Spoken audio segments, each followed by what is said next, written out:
Titus pasal 1 ayat 7 sampai dengan 16. Sebab sebagai pengatur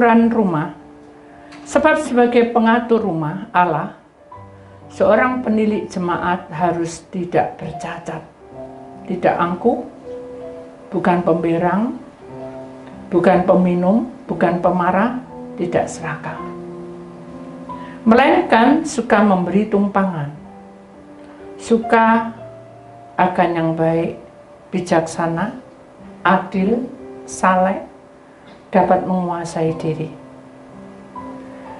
dan berpegang kepada perkataan yang benar, yang sesuai dengan ajaran yang sehat, supaya ia sanggup menasihati orang yang berdasarkan ajaran itu, dan sanggup meyakinkan penentang-penentangnya.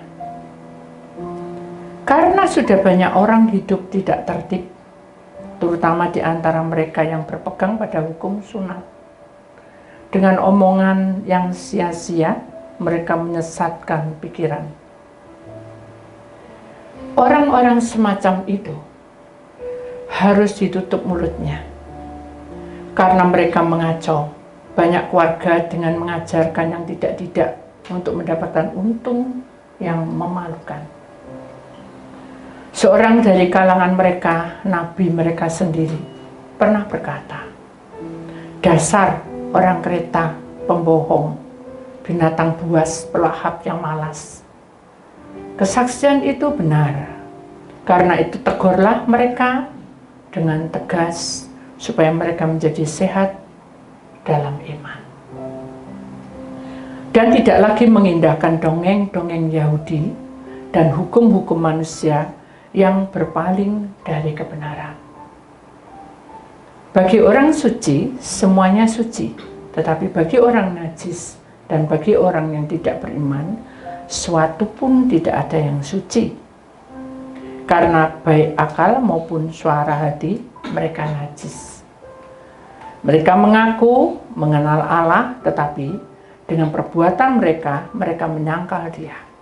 Mereka keji dan durhaka dan tidak sanggup berbuat sesuatu yang baik. Bapak, tema hari ini adalah peperangan rohani dalam diri manusia. Judulnya ketika keserakan menikam hidupmu. Dan kami ingat di dalam Titus 1 ayat 7, sebab sebagai pengatur rumah Allah, seorang penilik jemaat harus tidak bercacat, tidak angkuh, bukan pemberang, bukan peminum, bukan pemarah, tidak serakah. Kami percaya bahwa Engkau menuntun kami sejauh di mana Engkau mau. Engkau membimbing kami, dan Engkau sangat dekat, hanya sepelemparan batu. Bapa, kuasai kami di paceklik ini. Jangan boleh kami bingung, jangan boleh kami menyesal, dan jangan boleh kami kecewa. Walaupun sekalipun penyakit menggerogoti hidup ini, walaupun sekalipun perkara demi perkara menekan kami dan tidak sesuai dengan kenyataan yang kami alami, Bapa, ampuni kami. Ampuni kami bila pemikiran kami sangat pendek.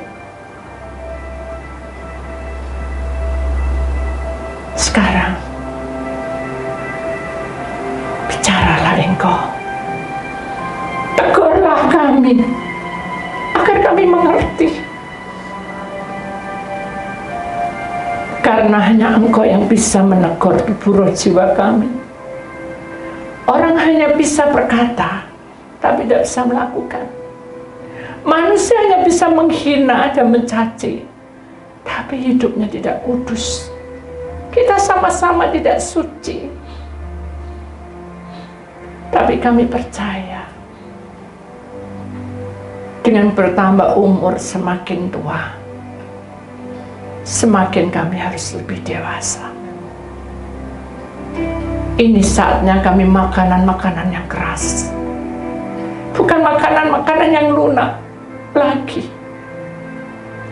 tapi makanan yang siap kami perang dan mengunyah lebih kuat, supaya kami bisa menelannya. Urapi kami dan bicaralah Engkau. Di dalam nama Tuhan Yesus, Putra Allah yang tunggal, yang percaya kita sama-sama berkata, amin. Beri kemuliaan dan Tuhan saudara.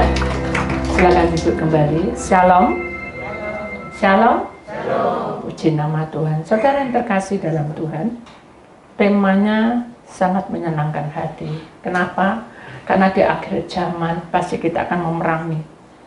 Peperangan ini bukan peperangan secara fisik, sudah, tetap secara roh, ya, secara rohani dalam diri manusia. Kita tidak bisa lepas dari semua itu, saudara. Karena perkara itu harus kita lewati. Kita perhatikan di dalam ayat Titus ini, saudara, pasal yang ke-7 sampai dengan yang ke-16, kita bagi menjadi 3 bagian. Tubuh, roh, dan jiwa. Manusia itu hidup selalu ingin untung. Ya pasti, Bu. Ya pasti ya, saudara ya. Tidak ada mau rugi. Tapi dengan keadaan yang sekarang ini, kita harus lebih lagi peka, lebih lagi, orang bilang katanya, orang Jawa getu. Getu itu apa ya? Tekun, ya, rajin. Sekalipun kita tidak tahu hasil perolehannya itu untungnya seberapa. Kalau dulu mungkin kita mudah, karena uang itu kayaknya gampang dicari. Tapi sekarang ini uang berhamburan, tetapi kita susah untuk mencari. Kenapa? Karena kita dalam kebenaran. Kalau kita masuk dalam kebenaran, pasti saudara, kita diuji, baru kita mendapat upah. Amin. Jadi mari kita perhatikan dan kita sikapi, saudara, kita masuki dengan benar, dengan baik, bukan dengan benar, maaf, dengan baik-baik, sebab sebagai pengatur rumah Allah. Kita ini bait Allah, saudara. Tubuh kita ini bait Allah. Amin. Kalau tubuh ini bait Allah, berarti kita adalah seorang penilik jemaat dan tidak boleh bercacat di masa kedatangan Tuhan. Walaupun kita sadar bahwa 24 jam kita tidak bisa hidup kudus. Kita tidak boleh merasa angkuh dan sok. Angkuh itu sok, ya. Semua bisa tak lakoni. Kalau saya mau, tidak usah tutup mata, saudara. Buka gini aja sudah tahu ada roh di mana. Kalau angkuh itu ada, tak usir semua setan-setan. Tapi yang bertanggung jawab siapa? Siapa yang bertanggung jawab? Tuhan kan? Kalau saya bertindak lebih dulu, halo? Siapa? Siapa yang bertindak lebih dulu? Berarti siapa yang bertindak? Siapa yang bertanggung jawab? Tuhan atau saya? Hah? Tuhan. Jadi kalau saya lihat setan ya, Tuhan tidak suruh, Tuhan diem aja, tapi saya usir-usir sendiri.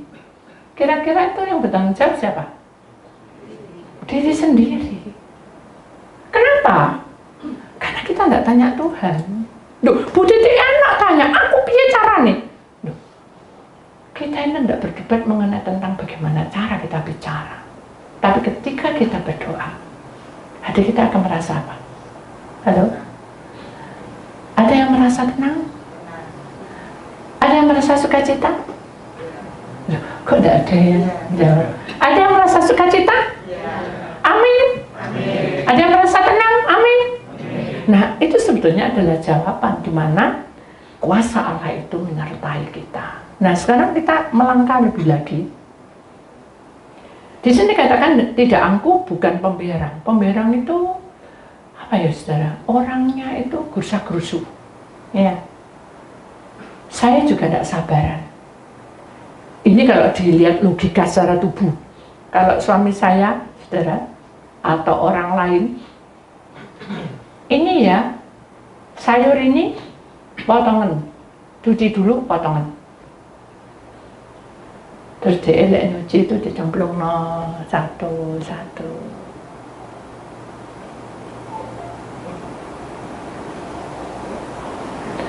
Satu diberitai, enggak apa-apa, memang butuh waktu. Dah diberitai, ditaruh, ambil tenang. Semua dipakai sambat, ambil pisau, dicari ada pisau. Bisa dibanting. 1,5 jam belum jadi.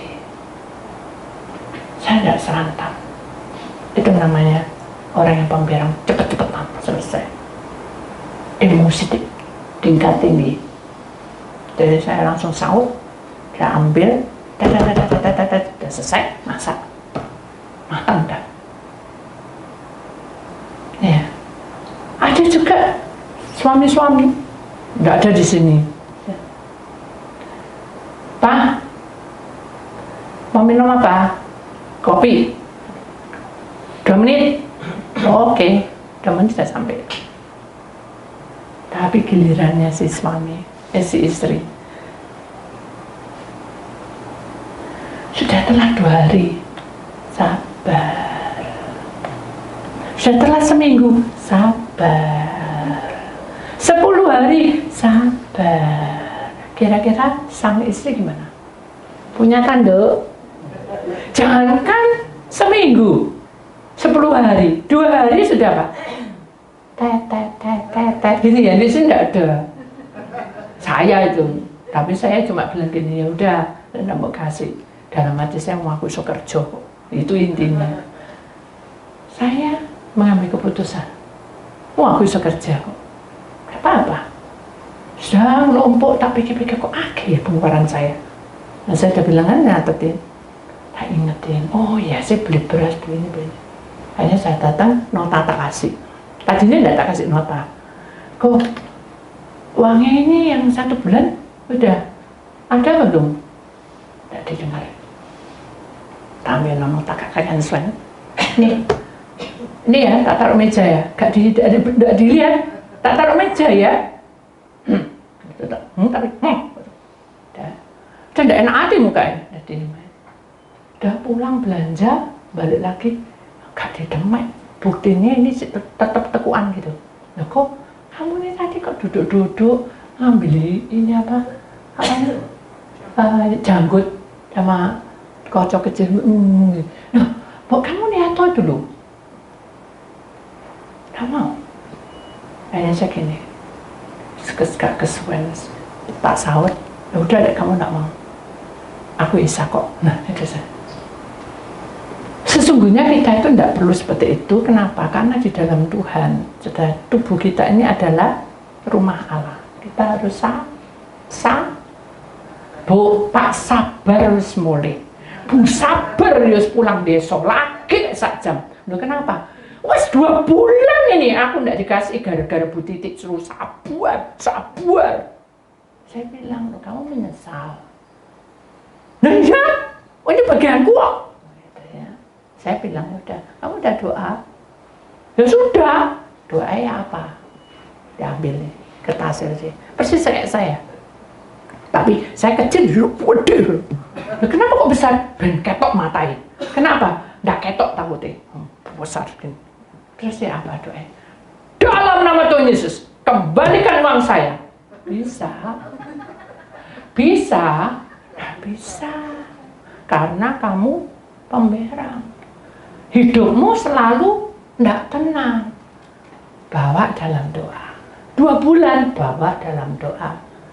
Uang yang kamu keluarkan, kalau itu didoamu, dengarkan, pasti dikembalikan dengan cara lain. Kalau saudara mau cermat, pasti dikembalikan. Tapi bukan berarti, bukan ini uang lain, uang ini punya ini, tidak bisa. Karena ini adalah opamu yang hilang, itu dikembalikan sama Tuhan. Wah, Bu Titik kok jelimet toh. Nah makanya karena kamu tidak peka, kamu akan mengalami jelimet itu tadi. Tapi sesungguhnya kamu dikembalikan itu. Kenapa? Karena setiap uang yang datang dan yang pergi selalu dihidup. Doa itu membawa apa tadi?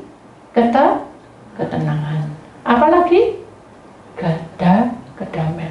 Diisa Bu, uangku entek terus. Nah, mulut ini sudah menjadi pemberang. Entek, habis terus. Nah, itu sambil habis sudah uang. Betul nggak? Makanya kalau ngomong loh, kenyataan. Ya sudah kenyataan, tapi Tuhan itu enggak seperti itu. Dua ikan dan 5. Nah, kalau waktunya Tuhan berkati, sisa 12 keranjang. Ya, saking aku eling firman, enggak no, tak jites bojoku. Lah, masa suami mau dijites? Ya, enggak boleh kan? Nah, jadi kita enggak boleh menjadi orang yang pemberang, yang suka bertindak nyeleneh gitu. Bukan peminum. Nah, orang peminum kita tahu kalau ini arak, ini apa, enggak boleh, ya. Tapi peminum ini adalah orang yang suka mabuk. Tahu orang yang suka mabuk? Orang yang suka flag. Tahu orang yang suka flag? Pok. Mukul ini, pok. Nangis ya. Oh, maaf aku ya. Tadi kamu siapa? Aku enggak mukul. Jadi orang mabuk, flag. Padahal dia mukul. Tapi dia enggak ngakoni. Itu namanya orang mabuk. Demikian juga hidup kita. Ketika kita itu punya sesuatu dengan si A, kita tidak boleh mabuk, kembali. Karena itu adalah jalan Tuhan, adalah hukumnya. Kalau kamu menabur baik, pasti tuannya juga baik. Tapi kalau kamu menabur tidak baik terus, hasilnya juga tidak baik. Makanya di sini dikatakan kamu tidak boleh seperti itu.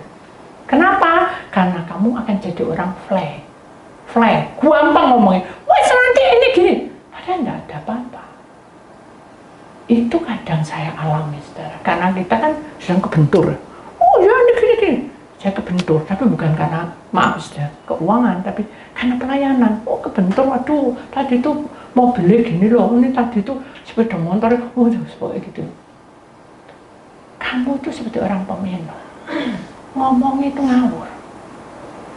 Coba kamu datang lebih awal. Loh aku sih masak siapa? Tinggal lebih awal lagi. Wah jam ini, enggak apa-apa. Tuhan itu menghitung hidupmu kok. Bukan Tuhan itu enggak pernah membongkarmu, enggak pernah. Tapi Tuhan lihat dan teliti sekali dengan hidup kita. Jadi mari kita tidak boleh menjadi peminum, ya. Tahu ya, ibu-ibu, bapak-bapak juga gitu ya. Jangan mudah berjanji, ya. Oh nanti kamu ya, gini, jangan. Kenapa? Karena peminum ini orang flag. Kalau flag, semua tidak tepat omongannya. Itu tidak boleh. Amin. Jangan untuk istri ya. Ini pelajaran. Ya. Bukan pemarah. Orang kalau pemarah itu saudara, wes gak bisa dipikir dengan pikiran. Bisa nih emosi tingkat tinggi. Baru dia mau, ini loh Pak, taruh situ. Baru jalan, sini. Gitu. Kalau enggak gitu tangannya morok. Sini. Gitu. Pemarah. Sing rugi siapa? Kayak gini nih, kantrong enggak darai. Halo? Nah, sing rugi siapa? Diri sendiri. Teriak-teriak sing rugi siapa? Diri sendiri. Akhirnya sini tegang-tegang, dicek darai, wis 200 lebih. Pak, yang sabar ya. Iya dok. Bu, yang sabar ya. Iya dok. Tapi tiap hari gitu terus, tak bisa. Makanya kalau kita memiliki rumah Allah, kita harus menjaga supaya tidak ada terjadi hal-hal seperti itu. Yang penting adalah tidak serakah. Tahu tidak serakah, saudara? Tidak serakah, uang itu ambil, tidak gitu, saudara. Ini dalam roh, ya. Orang serakah itu tidak pernah puas. Hari ini kamu tak kasih segini, kamu tetap bilang tidak cukup. Itu serakah, ya. Hari ini kamu tak gini no, tetap aja tidak bisa. Makanya kalau orang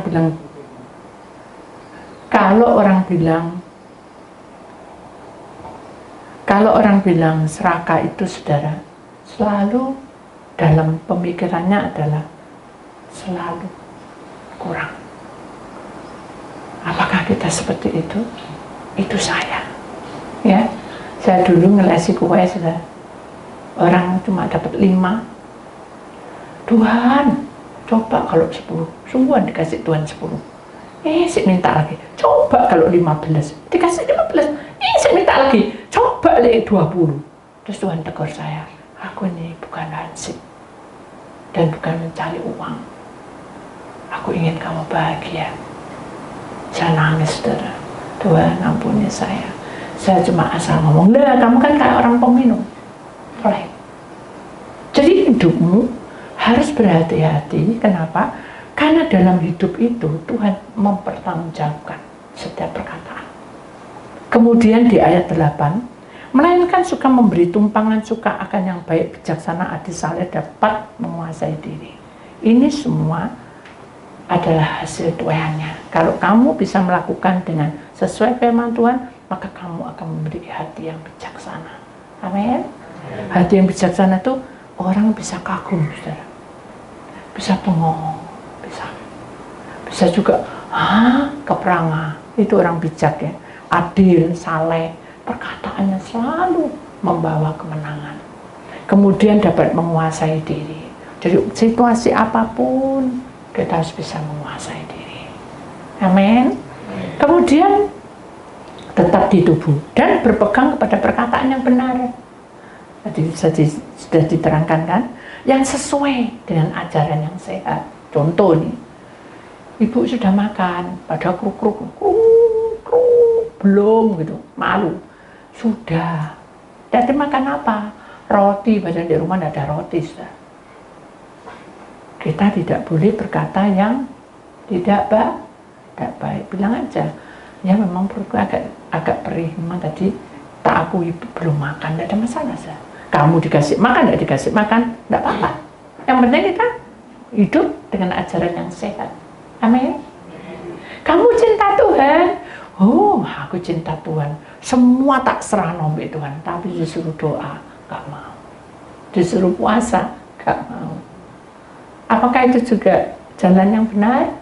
Tidak.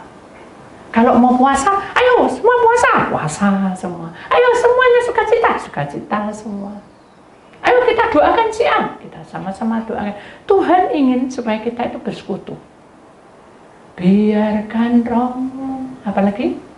Bersekutu denganku, sungguh indah bersamamu selamanya. Jadi kalau kita itu bisa melakukan perintah Tuhan, kita akan bersekutu. Dengan persekutuan itu, saudara, kita akan disatukan, hidup kita akan dibangun dengan kebahagiaan yang Tuhan berikan. Amin. Ingatlah bahwa Tuhan itu selalu ada di dalam hidup kita. Kemudian yang terakhir, tubuh. Karena sudah banyak orang hidup tertib. Maaf saudara. Karena sudah banyak orang hidup tidak tertib, terutama di antara mereka yang berpegang pada hukum sunat, dengan omongan yang sia-sia, mereka menyesatkan pikiran. Jadi gini, kita bisa ngomong dengan pintar, ya saudara, tapi tidak ada artinya apa-apa. Ini dikatakan kamu hidup tidak tertib. Karena bahasa omonganmu itu enak didengar, tapi tidak ada maknanya, tidak ada menuju kebenaran. Maka itu Tuhan katakan terutama di antara mereka yang berpegang pada hukum sunat.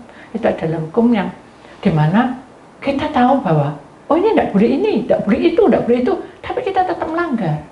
Nah itu namanya kita melanggar, saudara. Dengan omongan yang sia-sia, kita ini punya pikiran-pikiran yang maju ke depan, tapi itu semua sia-sia. Kenapa? Karena tidak ada kuasanya. Tahu saudara maksudnya? Tidak ada power. Bukan kita minta, yang gitu. Enggak. Kalau Tuhan mengurapi, power itu ada di tengah-tengah kita. Kalau Tuhan bekerja, Allah mengurapi lidah kita. Kalau Tuhan mau memberikan kuasanya untuk masuk dalam bahasa roh, kita akan berbahasa roh. Paham saudara?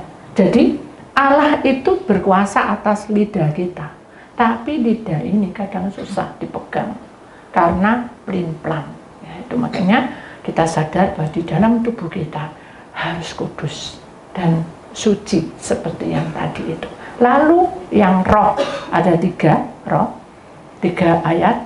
Orang-orang semacam itu harus ditutup mulutnya karena mereka mengacau banyak keluarga dengan pengajaran yang tidak-tidak untuk mendapat untung yang memalukan. Jadi saudara, roh kita ini tidak kelihatan, tapi kita ini seringkali tidak pernah berdoa. Nah, hal seperti itulah sia-sia di hadapan Allah karena Tuhan tidak kenal kita. Sekalipun kita Senin, Selasa, Rabu, Kamis, Jumat, Sabtu, Minggu ke gereja, tapi Dia tidak akan kenal kita. Kemudian yang ayat yang 12, seorang dari kalangan mereka, nabi mereka sendiri pernah berkata, dasar orang kereta, pembohong, binatang buas, pelahap yang malas. Jadi saking pegele, banyak orang, sampai orang-orang pelayan Tuhan kasarnya gitu, tahu kita dicap bahwa kita ini orang yang tidak baik. Nah inilah yang membuat kita menjadi apa? Menjadi saudara ya, karena apa? Wes aku kebablas nyemplung babak aku tak nyemplung bisa, ndak boleh, karena itu bukan hukum Tuhan. Kemudian yang terakhir, kesaksian itu benar, karena itu tegurlah mereka dengan tegas supaya mereka menjadi sehat dan dalam iman. Jadi kalau kita melihat hal seperti itu saudara, tidak bertanggung jawab ya, karpe dewek ya, Thomas nama tegurlah.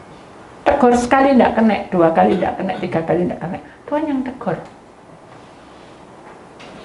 Nah itu ya, kalau Tuhan yang tegur itu sangat berbahaya saudara. Karena itu menyangkut seluruhnya, tubuh, roh, jiwa. Kenapa? Karena iblis menuntut kita. Karena iblis ingin kita itu jatuh di dalam dosa. Suatu ketika ada orang yang konseling dengan saya, dan dia bilang bahwa di rumah saya itu tiba-tiba bergerak sendiri kursinya, bergerak sendiri mejanya, dan juga semuanya bergerak-bergerak. Sekitar doa. Begitu doa, saya bilang bahwa itu memang ada rohnya, tapi roh itu tidak semacam itu. Mungkin di situ ada angin yang keras sekali mengguncangkan, bukan mengguncangkan kursinya, mengguncangkan tempat itu. Karena tempat itu goyang, bangunannya kurang bagus. Dia tersenyum, oh ya. Setelah saya pulang, semua kata-kata yang tidak baik keluar. Berarti dia di depan saya baik, di belakang tidak baik. Tuhan tegur saya, lain kali kalau kamu dipanggil ke sana, suruh puasa dan biarkan dia melihat sendiri. Ya, hanya sebentar saya dipanggil lagi. Bu, anak saya yang kecil, paling kecil itu kelihatan ada sosok roh yang jalan ke sana ke sini. Kita doa, tidak ada. Itu hanya angin. Dan kelambunya bergerak. Ininya yang bergerak juga. Jadi, Bu, saya ini memanggil ibu, bukan bilang yang baik-baik. sembuh loh. Aku tidak takut. Gitu. Sekalipun itu setan di hadapanku, aku tidak takut. Gitu. Yang ancam-ancam itu. Akhirnya saya bilang, kesaksianmu itu tidak benar. Kalau Tuhan bilang tidak ada setan nih, masa saya mau bilang ada setan? Jadi kesaksian yang dari Tuhan itu yang aku pegang. Mustahil, mustajab, gitu saya. Tidak mungkin, pasti setan. Kamu di sini ya 1 hari, nginep. Dalam hati saya, ngapain kamu merintahku itu kalau logika saya? Terus saya tanya Tuhan, Tuhan boleh tak? Saya berdiam di sini. Tidak perlu, sekarang ini aku gerak, no. Baik. Ayo kita duduk semua. Apa sih mau buat tampil, no? Gitu. Duh, saya bukan penampilan. Saya ini duduk, mari kita doa. Doa selesai. Apalagi yang mau buat tampak, no lagi? Gitu. Mana keluar no kesaktian? Gitu saya. Terus saya bilang, Tuhan ini apa orang ini kok kayak gini? Saya tidak bisa tengkar. Saya bilang gitu. Nyanyi yo, ajak nyanyi. Ambilin buku nih. Pantesan di dalam ini kok berat sekali, ternyata ada buku-buku. Mbaknya itu masukkan buku di situ salah, harusnya ditaruh di tempatnya lemari. Nah itu saudara, seluruh kejadian kadang itu kita kan marah-marah kalau itu tidak pas ya. Mbak itu dasar udah taruh di mana, pantesan ini aku sampai besar. Padahal sesungguhnya itu ada maksud. Apapun yang terjadi dalam dunia ini, jangan marah. Kalau itu terlambat, kalau itu ada masalah, tenang aja. Pasti Tuhan ada punya rencana. Akhirnya benar, saya buka, loh kok ada buku, baru ingat, oh Mbak itu tadi salah paham, dia tak taruh di atas, di tas itu malah ditaruh di tasku. Tapi ini berguna, tak bagiin. Satu nyanyian, satu tok. Ku mau cinta Yesus selamanya. Sudah selesai, saya bilang, apakah kalian cinta Tuhan? Ketawa dia. Ini lagu lagi, pendeta kok model kok ini. Bilang cinta tuh semua orang lo bilang ya pasti lah jawabnya ya, masa aku enggak marah gitu. Saya bilang Tuhan aku tuh enggak pintar berdebat dan juga enggak mau tengkar, sudah tak serano, tutup dengan Tuhan. Ayo apa lagi? Ini nih Sir, kamu mau apa lagi ya? Apa lagi kamu? Nah, gini, jadi kayak diginikan tuh. Saat itulah Tuhan mengguncangkan lantai itu saudara. Begitu goncang-goncang, dia pikir dia yang mau jatuh. Dia itu pegangan. Ayo mau apa? Kok cukup ya? Baru dia sadar, kursinya jalan-jalan. Akhirnya dia baru sadar. Duh, ternyata benar ya, ini yang goncang. Pesannya dia diam. Akhirnya saya bilang, ingat kesaksian itu benar. Karena itu tegurlah mereka dengan tegas supaya mereka menjadi sehat dalam iman. Kalau kamu sudah kejadian kayak gini, imanmu bagaimana? Ya saya salah, dia bilang itu. Saya sok pinter, memang saya ini ya juga ngerti bangunan, dia bilang itu. Maksud dari sekian inci pun kok dia ngomong gitu. Tapi kok ya bisa ya? Bukan kronologinya. Karena di bawah ini adalah laut. Kayak apa ya tetap gerak gitu loh. Karena ini tanah gerak. Ya, benar gitu. Jadi kamu percaya dengan iman setelah ada kesaksian kayak gini? Enggak sih. Dia bilang maaf, ampuni. Jangan minta maaf sama saya, maaf sama Tuhan aja. Minta ampun. Ayo kita doa. Doa dia, saya boleh mimpin. Nah, saudara, boleh mimpin tapi gak bisa ngomong. Nangis tok saudara.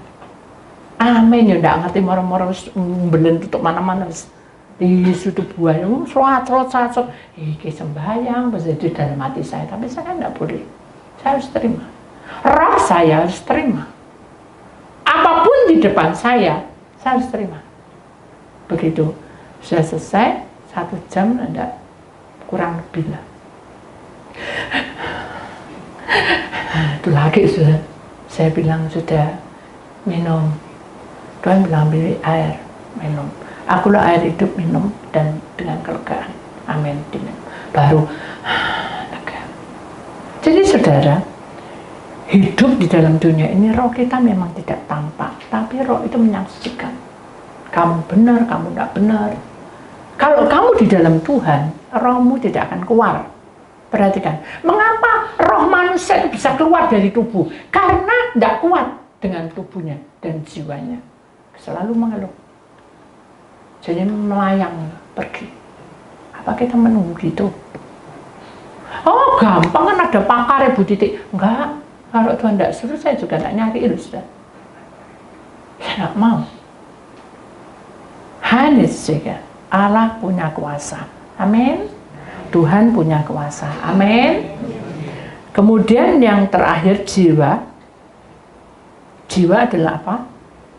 Pikiran, perasaan, hati, ya. Dan tidak lagi mengindahkan dongeng-dongeng Yahudi dan hukum-hukum manusia yang berpaling dari kebenaran. Jadi kadang kita itu hati kita terenyuh. Wow. Gitu ya. Sudah kejat-kejat bisa sembuh. Wow. Begitu toh. Loh, berarti kan dengan dongeng toh kita tidak menikmati, rugi. Kalau kita anak Tuhan, kita harus menikmati. Amin. Kita harus merasakan. Amin. Karena Tuhan bertindak atas setiap pribadi kita. Dan jangan main-main. Supaya hadirat Tuhan turun dan Tuhan mengubah hidupmu. Seperti tadi, kejat-kejat sembuh. Kita kan tidak mungkin kejat-kejat, tapi ada hal lain. Tuhan akan berikan yang terbaik. Amin. Kemudian saudara yang selanjutnya, bagi orang suci, semuanya suci, tetapi bagi orang najis dan bagi orang tidak beriman, sesuatu pun tidak ada yang suci, karena baik akal maupun suara hati mereka najis. Oh, kotor terus, gak pas terus. Kenapa? Hatinya sudah jelek. Di hadapan Tuhan tidak ada kebenaran. Tidak boleh itu. Amin.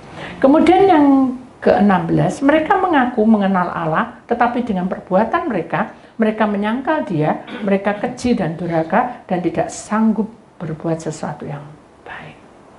Perasaan kita mudah terbawa, hati kita mudah terbawa, pikiran kita mudah terbawa, hingga akhirnya kita tidak mengakui Allah. Kenapa? Karena kecewa. Boleh? Tidak boleh, saudara ya. Mari kita imani bahwa ketika keserakan itu menikam hidup kita, hidupmu, maka kita harus berjuang, karena di dalam tubuh kita ini ada rumah Allah, bait Allah. Amin. Ya, itulah firman Tuhan. Marilah kita imani bahwa peperangan rohani dalam diri manusia harus tegak berdiri dengan firman-Nya. Amin. Ya.